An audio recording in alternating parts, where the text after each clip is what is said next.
to see the end result and accept the end result. അതങ്ങൾ സ്വീകരിക്കണം, അത് അംഗീകരിക്കണം, അവിടെ എത്തുമെന്ന് വിശ്വസിക്കണം. and feel the end result. അത് നേടുമെന്നുള്ളത് നേടി നമ്മൾ ഫീൽ ചെയ്യണം. and express the end result. അത് നേടി എന്നുള്ളത് പോലെ നിങ്ങൾ അതിനെ ഡിക്ലെയർ ചെയ്യണം, മനസ്സിനെ പറഞ്ഞ് പഠിപ്പിക്കണം. അപ്പോഴാണ് നമ്മുടെ ഉള്ളിലുള്ള ശക്തി പുറത്തേക്ക് വരിക, സാഹചര്യങ്ങൾ എത്തുക. കുഞ്ചാക്കോ ബോബന്റെ ഫിലിമില് ഒരു കുട്ടി നീന്തലൊക്കെ പഠിക്കുന്ന ഒരു ഫിലിം ഉണ്ടായിരുന്നു. മത്സരത്തിലൊക്കെ പോകുന്നു. പൗലോ കോയിലോയുടെ ഒരു വാക്ക് നിരന്തരമായിട്ടാണ് പറയുന്നത്, നിങ്ങളൊരു കാര്യം തീവ്രമായിട്ട് ആഗ്രഹിച്ചാൽ ഈ ലോകം മുഴുവൻ അത് നിങ്ങളിലേക്ക് എത്തിക്കാൻ ശ്രമിക്കും. അപ്പൊ ആഗ്രഹം തീവ്രമായാൽ അതെല്ലാം നിങ്ങളിലേക്ക് എത്തും, no doubt. So if you want to succeed, നമുക്ക് വേണ്ട ചില ക്വാളിഫിക്കേഷൻസ് ആണ്. ഒന്നാമത്തത്, you should have clear and empowering and inspiring goals. വളരെ വ്യക്തവും നിങ്ങളുടെ ഉള്ളിൽ പ്രചോദനം ജനിപ്പിക്കുന്നതുമായിട്ടുള്ള, നിങ്ങളെ ശാക്തീകരിക്കുന്ന ലക്ഷ്യങ്ങൾ എഴുതി വെക്കണം. അതില്ലാത്തതാണ് നമുക്ക് വിജയിക്കാത്തത്. വരുന്ന 10 ആഴ്ചത്തെ വരുമാനം എത്ര വേണമെന്ന് പോലും ആൾക്കാർ എഴുതി വെക്കാറില്ല. ഈ ബിസിനസ്സിലൂടെ 1 ലക്ഷം വീക്കിലി എന്നുള്ളത് എപ്പോ കടക്കും എഴുതി വെച്ചിട്ടില്ല. ഈ ബിസിനസ്സിലൂടെ 2,10,000 എന്ന് വാങ്ങും എന്ന് എഴുതി വെച്ചിട്ടില്ല. And 2, burning desire to achieve the goals. ആ ലക്ഷ്യങ്ങളിലേക്ക് എത്താനുള്ള തീവ്രമായ ആഗ്രഹം ഉള്ളിൽ ഉണ്ടാവണം. തീവ്രമായ ആഗ്രഹം എന്ന് പറഞ്ഞാൽ ഒരു മനുഷ്യൻ ജീവിക്കാൻ വേണ്ടി ശ്വാസം എടുക്കൽ എത്ര ഇമ്പോർട്ടന്റ് ആണ്, അത്രയും ഇമ്പോർട്ടൻസ് ഓരോ ശ്വാസോച്ഛ്വാസത്തിലും ആ ബേണിംഗ് ഡിസയർ നിങ്ങൾക്ക് എടുക്കാൻ പറ്റണം. ഓരോ ശ്വാസം വലിക്കുമ്പോഴും ആ ഒരു ആഗ്രഹം ഉള്ളിലേക്ക് വീണ്ടും വീണ്ടും കൊടുക്കാൻ നിങ്ങളെ കൊണ്ട് സാധിക്കണം. അതാണ് burning desire. And 3, a proper plan. അതിലെത്താനുള്ള ഒരു ശക്തമായ പ്ലാൻ ഉണ്ടാവണം. And 4, strict and committed work without excuse to achieve the goals. ഒഴിവ് കഴിവുകൾ പറയാത്ത, കാരണങ്ങൾ നോക്കാത്ത, വിട്ടുവീഴ്ചയ്ക്ക് തയ്യാറല്ലാത്ത, ലക്ഷ്യബോധത്തോടെയുള്ള നിരന്തരവും കഠിനവുമായ പ്രയത്നങ്ങൾ ഉണ്ടാകും. ഇങ്ങനെയാണെങ്കിൽ വിജയിക്കുന്ന ഒരു സംശയമില്ല. ഇനി goal plus action is equal to success. ലക്ഷ്യം മാത്രം പോരാ, ആക്ഷനും കൂടെ വരണം. ആര് ready? Yes. അപ്പോൾ സത്യം നമ്മൾ അറിഞ്ഞിരിക്കേണ്ടത്, are you serious? Yes. അങ്ങനെയാണെങ്കിൽ there is a principle in the world, no pain no gain. no gain. ഹിന്ദിയിൽ പറയാറുണ്ട്, കുച്ച് പാനെ കെ ലിയെ കുച്ച് ഖോനാ പഡ്താ ഹൈ. എന്ത് പറയും? എന്തെങ്കിലും കിട്ടണമെങ്കിൽ കുറെ ത്യാഗങ്ങൾ ചെയ്യണം. സത്യം പറഞ്ഞാൽ എല്ലാവർക്കും ത്യാഗം ചെയ്യാൻ ആരും തയ്യാറല്ല, എന്നാൽ എല്ലാം കിട്ടുകയുള്ളൂ. കക്ഷത്തിലിരിക്കുന്നത് പോകാനും പാടില്ല, ഉത്തരത്തിലിരിക്കുന്നത് കിട്ടുകയും ചെയ്യണം. ഇത് മന്ത്ലി 50,000, വീക്കിലി 2-10. മന്ത്ലിയുള്ള 50,000 കളയാനും വയ്യ, ഈ 2-10 കിട്ടുമെന്ന് വിശ്വാസമില്ല. ജീവിച്ചിരിക്കുമ്പോൾ അധ്വാനിക്കുമ്പോൾ മാത്രം വരുമാനം കിട്ടുന്ന ഒരു മേഖല. 10 വർഷം ഡെഡിക്കേഷനായിട്ട് വർക്ക് ചെയ്താൽ തലമുറയായി നിലനിൽക്കുന്ന ഒരു വരുമാനം കിട്ടാനുള്ള ഒരു മാർഗം എവിടെയാ ഫോക്കസ് ചെയ്യേണ്ടത്? ബുദ്ധി ഉപയോഗിച്ചിട്ടുണ്ട്. ഇന്ന് ഇവിടെ ഞങ്ങൾ ലീഡേഴ്സ് ആയിട്ടുള്ള ആൾക്കാർ, സോമകുമാർ സാർ കാണിച്ച ആ ഒരു അച്ചീവ്മെന്റ് ഒക്കെ ഒരു സാധാരണക്കാരൻ വലിയ എംപ്ലോയ്മെന്റിലൂടെ കിട്ടുമോ? 20 വർഷം ഗൾഫിൽ പോയി കിടന്ന് കഷ്ടപ്പെട്ട കിട്ടുമോ? മലപ്പുറംകാരോട് എനിക്ക് എടുത്തു പറയാനുള്ളത്, ഇവിടെ വന്നിരിക്കുന്നവരോട് എടുത്തു പറയാനുള്ളത്, വിദേശത്തേക്ക് പോയ കഴിവുള്ള ആളുകളൊക്കെ നമ്മുടെ രാജ്യത്തിലേക്ക് തിരിച്ചു വന്ന് മൈ ലൈഫ് സ്റ്റൈൽ ബിസിനസ് ഏറ്റെടുത്ത് ചെയ്യുന്ന നാളെ ദൂരത്തേക്കല്ല. എന്തിനാ ആൾക്കാരൊക്കെ നാളെ വീടൊക്കെ ത്യാഗം ചെയ്ത് പുറത്തേക്ക് പോയത്? നല്ല സ്വപ്നങ്ങൾ പൂർത്തിയാക്കാൻ, നല്ല വീട് വെക്കാൻ, നല്ല അസറ്റ്സ് ഉണ്ടാക്കാൻ ആണോന്നല്ലേ? അതിനേക്കാൾ നല്ല വീടുകളും, അതിനേക്കാൾ വലിയ കാറുകളും, അതിനേക്കാൾ നല്ല ലിവിംഗ് സ്റ്റൈലും നാട്ടിൽ നിന്നോണ്ട് ഉണ്ടാക്കാൻ പറ്റുമെങ്കിൽ ആരാണ് ഈ നാട് വിട്ടും വീട് വിട്ടും പല കാരണത്തിൽ പോയി കഷ്ടപ്പെടുക? കറക്റ്റ് ആണോ? അതിനുള്ള സാഹചര്യമൊന്നും ഇതുവരെയല്ല. It's already started. ഇനിയും നമുക്ക് ഒരുപാട് ആൾക്കാർ വരാനുണ്ട്. അപ്പൊ ഞാൻ കൂടുതൽ ദീർഘിപ്പിച്ചൊന്നും പോകുന്നില്ല. നമുക്കൊന്നും ത്യാഗം ചെയ്യാനൊന്നും കിട്ടൂല എന്നുള്ള സത്യം മനസ്സിലാക്കുക. എന്താണ് നമ്മൾ ത്യാഗം ചെയ്യേണ്ടത്? Leave your comfort zone. അപ്പൊ ലീഡേഴ്സിനോട് എനിക്ക് എടുത്തു പറയാനുള്ളത്, ഇവിടെയാണ് പ്രോബ്ലം. ആരും ആരുടെയും കംഫർട്ട് വിടാൻ തയ്യാറല്ല. കംഫർട്ട് വിടാതെ നമുക്ക് ഒരിക്കലും അച്ചീവ്മെന്റ് ഉണ്ടാവില്ല. ഈ ഒരു പിക്ചർ നോക്കുക. നമ്മുടെ സ്വപ്നങ്ങളും ലക്ഷ്യങ്ങളും ഒക്കെ എപ്പോഴും ഈ കംഫർട്ട് സർക്കിളിന് പുറത്തല്ല. നമ്മുടെ കംഫർട്ട് സർക്കിൾ എന്താണ്?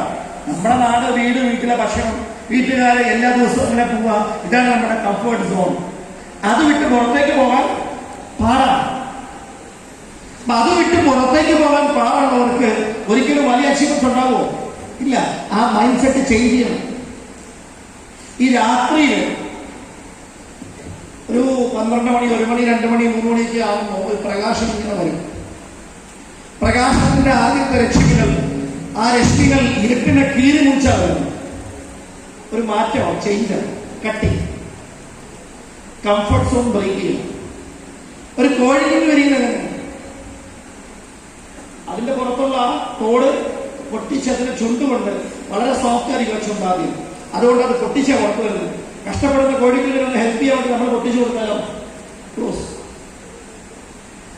ഇത്ര കട്ടിയുള്ള ചേട്ടക്കകത്തുനിന്ന് ഒരു തെങ്ങിന്റെ നാമ്പ് എങ്ങനെ പുറത്തു വരുന്നത്? ചിന്തിച്ചു നോക്കിയിട്ടുണ്ടോ? ചെറിയ നാപ്പാണ്. ഇത്രയും കട്ടിയുള്ള ചേട്ടയിൽ അതിന് എളുപ്പത്തിൽ വരാൻ പറ്റുന്ന ഒരു സ്ഥലം ആദ്യം കണ്ടുപിടിക്കും. എന്നിട്ട് നിരന്തരമായി പ്രഷർ കൊടുത്ത് അത് അതിനുള്ളിൽ ഊർജ്ജം സംഭരിച്ച് അത് അതിൽ കൂടി പുറത്തേക്ക് വന്നുണ്ടാകുന്ന തെങ്ങ്, ആ ഒരു ക്രൈസിസ് ഉണ്ടല്ലോ, ആ ഒരു ത്യാഗമുണ്ട്, ആ ഒരു കഷ്ടപ്പാടുണ്ടല്ലോ, അതാണ് അതിന്റെ കൊടുങ്കാറ്റ് ഉണ്ടാകുന്ന തെങ്ങ് മലയാളികളെ കിട്ടാൻ അതിന് ശക്തി കൊടുത്തത്. ആ ഒരു പരിശ്രമമാണ്. ഈ കംഫർട്ട് സോൺ ബ്രേക്ക് ചെയ്തെങ്കിലേ ഏതൊരു വിത്ത് പുറത്തു വരുള്ളൂ. കറക്റ്റാണ്. ഞാനും നിങ്ങളും ഈ കംഫർട്ട് സോൺ ബ്രേക്ക് ചെയ്ത് പുറത്തു വന്നവരാകുന്നു. ആണോ അല്ലേ? ആ ഒരു കംഫർട്ട് സോൺ ബ്രേക്ക് ചെയ്ത് പുറത്തു വന്നവരാ. ലോകത്ത് വലിയ അച്ചീവ്മെന്റ് ഉണ്ടാകണമെങ്കിൽ കംഫർട്ട് സോൺ വിട്ടേ പറ്റൂ. അപ്പൊ കംഫർട്ട് സോൺ വിടാതെ നിൽക്കുന്നതാണ് നമ്മുടെ ഫാസ്റ്റസ്റ്റ് ഗ്രോത്ത് ഇല്ലാത്തതിന്റെ പ്രധാന കാരണം. അതുകൊണ്ട് ഇത് വിട്ടേ പറ്റുള്ളൂ. If you want to achieve your goals or dreams, അല്ലെങ്കിൽ ഇതിന് നമ്മൾ ത്യാഗം ചെയ്യണം. ടൈം ഫ്രീഡമുള്ള ഒരു ലൈഫ്, അതിനെ നമ്മൾ ത്യാഗം ചെയ്യണം. സാമ്പത്തികമായ സ്വാതന്ത്ര്യവും സമയ സ്വാതന്ത്ര്യവും ഒന്നിച്ചു കിട്ടിയാൽ അത് എൻജോയ് ചെയ്യാൻ കഴിയുന്ന ഒരു സിറ്റുവേഷൻ, അതിനെ നമ്മൾ ത്യാഗം ചെയ്യണം. പക്ഷെ അത് നല്ലതാണോ? That anybody can do. ആർക്കും ചെയ്യാം. പക്ഷേ ഇങ്ങനെ നമ്മൾ അടുത്ത ലക്ഷ്യത്തിലേക്ക് എത്തിക്കഴിഞ്ഞാൽ അടുത്ത കംഫോർട്ട് സോൺ അവിടെ ഉണ്ടാവുക. ഞാൻ എന്റെ വളർച്ചയുടെ ഘട്ടത്തെ കുറിച്ച് പറയാം. ഞാൻ ആദ്യം ഈ ബിസിനസ് തുടങ്ങിയത് എന്റെ സ്വന്തം നാടായ ചങ്ങനാശ്ശേരി, കോട്ടയം, സമീപ പ്രദേശങ്ങളായിട്ടുള്ള ആലപ്പുഴ, തിരുവല്ല, മുല്ലപ്പള്ളി ഇങ്ങനെയുള്ള ചില സ്ഥലങ്ങളിലൊക്കെയാണ് ഞാൻ ആദ്യമായി തുടങ്ങുന്നത്. എന്നാൽ പിന്നീട് പതുക്കെ എറണാകുളം വന്നു, ചേർത്തല വന്നു, പിന്നീട് വയനാട്ടിലേക്ക് പോയി, സുൽത്താൻ ബത്തേരി, കാസർഗോഡ്, ഇങ്ങനെ എന്തൊക്കെയോ കാരണം കൊണ്ട് മലപ്പുറത്തേക്ക് വരാൻ സാഹചര്യം കിട്ടിയിട്ടില്ല. ഇങ്ങനെ പല സ്ഥലങ്ങളിൽ കേരളമൊക്കെ പതുക്കെ കേരളത്തിൽ എല്ലാ സ്ഥലം, കണ്ണൂര്, പയ്യന്നൂര്, തളിപ്പറമ്പ്, ഇങ്ങനെ ഓരോരോ കൂത്തുപറമ്പ്, ഓരോരോ സ്ഥലങ്ങൾ ഇങ്ങനെ പതുക്കെ ഡെവലപ്പ് ചെയ്ത് തിരുവനന്തപുരം, കൊല്ലം, കരുനാഗപ്പള്ളി, ഇങ്ങനെ കേരളം മൊത്തം സ്പ്രെഡ് ചെയ്യും. ഈ സമയത്ത് നിരവധി അച്ചീവേഴ്സ് ഉണ്ടായി. ആ സമയത്ത് ഈ ബിസിനസ്സിൽ വലിയൊരു അച്ചീവർ ആകണമെന്ന് ഒരു ട്രെയിനിങ് പ്രോഗ്രാം വെച്ച് കേൾക്കുകയാണ്. ആ ഒരു മെസ്സേജ് നിങ്ങൾക്ക് തരണമെന്ന് എനിക്കും ആകുന്നു. ഈ ബിസിനസ്സിലൂടെ നിങ്ങളൊരു വലിയ അച്ചീവറായി മാറണമെന്നുണ്ടെങ്കിൽ ഏത് മേഖലയിൽ നിന്നാലും നമ്പർ 1 ആവാൻ തീരുമാനമെടുക്കുക. നമ്പർ 2 ലോകം ഓർത്തിരിക്കില്ല. ഓർക്കോ? ഒരു സ്പോർട്സ് ഈവന്റിൽ ഗോൾഡ് മേടിച്ചവരെല്ലാവരും ഓർക്കും, സിൽവർ മേടിച്ചവരോ? ഗോൾഡ് സിൽവർ തമ്മിൽ വലിയ വ്യത്യാസമൊന്നുമില്ല, സ്മോൾ ഡിഫറൻസ്. ആ മൈന്യൂട്ട് ഡിഫറൻസ് ആണെങ്കിൽ പോലും ആരും അവരെ ഓർത്തിരിക്കില്ല. ചന്ദ്രനിൽ പോയ ആദ്യത്തെ ടീമിനെ നമുക്കറിയാം, Neil Armstrong for example. Everest കീഴടക്കിയ ആൾക്കാർ എഡ്മണ്ട് ഹിലാരി, ഒട്ടൻ സിംഗ്, അവർ നിങ്ങൾക്കറിയാം. രണ്ടാമത്തെ നമുക്ക് നല്ലത് അറിയാം, നമുക്ക് താല്പര്യമില്ല. കറക്റ്റ് ഉണ്ടോ? അങ്ങനെയാണെങ്കിൽ നമ്മൾ മൈ ലൈഫ് സ്റ്റൈൽ ബിസിനസ്സിൽ ഡയറക്ട് സെല്ലിംഗ് നിന്നാൽ ഈ ബിസിനസ്സിൽ എന്തുകൊണ്ട് നമ്പർ 1 ആയിക്കൂടാ? Take a strong decision. പക്ഷെ അതിനനുസരിച്ച് മാറണം. ഒരിക്കലും ഒരു പ്രോഗ്രാം ഇങ്ങനെ കേട്ടപ്പോ, ഇതേ വാചകങ്ങൾ കേട്ടപ്പോൾ ഞാനും അവിടെ എന്റെ ഡയറിയുടെ ഫണ്ട് പേരിൽ എഴുതി വെച്ചു, ഡയറക്ട് സെല്ലിംഗ് ഇൻഡസ്ട്രിയിലെ വേൾഡിൽ നമ്പർ 1 ആണ്.